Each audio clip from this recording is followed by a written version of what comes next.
All right. So, Arthur, what's your next topic of discussion? Let's talk a little bit about central bank digital currencies, the weaknesses and strengths, or supposed strengths, of central bank digital currencies. Okay. The people that advocate for this, they hate Bitcoin.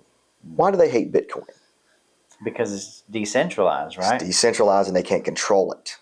See, the powers that be, the deep state, if you will, or leftist insider elites, they all want a draconian communistic society, one world government, if you will, to quote H.W. Bush back in 91. Yeah. And so they want control, and they can't control that, and that's why they hate it. But they can control a central bank digital currency. And let's look at some of the ways that that type of currency has used historically.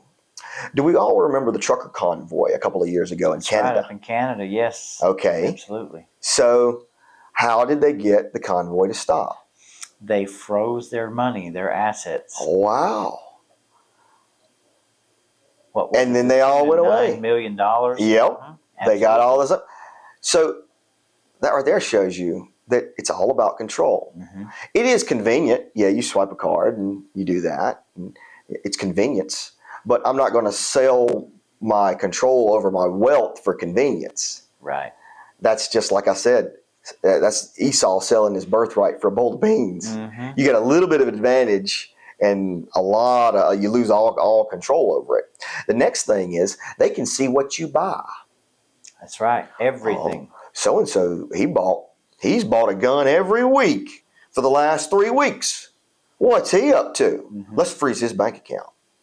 Or so-and-so donated to a certain campaign. Oh, well, I don't like that. Let's freeze his bank account. That's right. It's all about, and you lose privacy. Well, the Fourth Amendment, nobody wants to talk about that. Or, it's not really talked about. It tells us we have a right to privacy. Right. Not have our property searched and seized. Okay?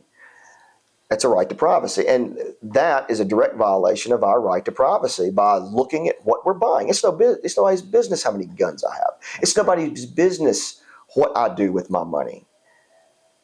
That's called freedom, is it not? That's exactly right. And we want to give up our freedom and our sovereignty for convenience is ludicrous.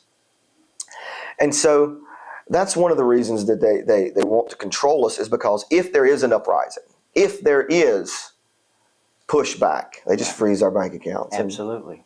You peasants, you. They can cut you off. They use it for the future 15-minute cities. If you're I'm sure you've seen some of the videos in China where they're so technologically advanced in such a big brother state, you can't even sometimes get on the subway unless you smile at a camera. If you don't smile, the door won't open. Well, it's worse than that. Using the cell phones, they have certain apps that they use, and they geo-track you. If you jaywalk and you go to try to buy a ticket on the bullet train or whatever, they see, your social score went down. We don't have any tickets for you. And you're like, there's nobody on the train. Well, we don't have any tickets for you. You try to go get a loan from the bank? Nope, we don't have any money for you. Right. Because you jaywalked, or you said so-and-so, you did this. Mm-hmm. It's down to a science. But bing, bing, bing. And now with, historically, it's taken them time to track us because you had to physically have people look through all the data and find stuff. And so they come back months later and find you. And if you're quick, you can do whatever you need to do and be gone. Now with AI, they can get you in real time, and that's dangerous. Yes, absolutely. And it gets more powerful by the minute, really, by the day. I mean, these advanced AI systems, and it's being integrated in everything. Absolutely. And let's look at some recent events. Hurricane Helene hit. When it hit, I woke up Friday morning. I didn't have any power, didn't have any internet. I didn't have any water. And the cell phone signal was down. The cell phone towers were down. It was like 1800 where I was. I'm telling you. And so I needed to go get gas because I got back Thursday night late, Right. and I said, I'm tired. I'll go get gas in the morning. Well, that was a mistake. Right. Because 98% of the county that I lived in was without power. The 2% that did have power, I rode around the county.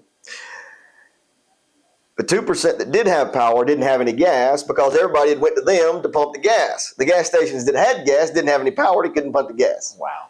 Yeah. So I went back home and I pulled out my charcoal grill and I cooked something for myself. And so I grilled out for a couple of weeks. Right.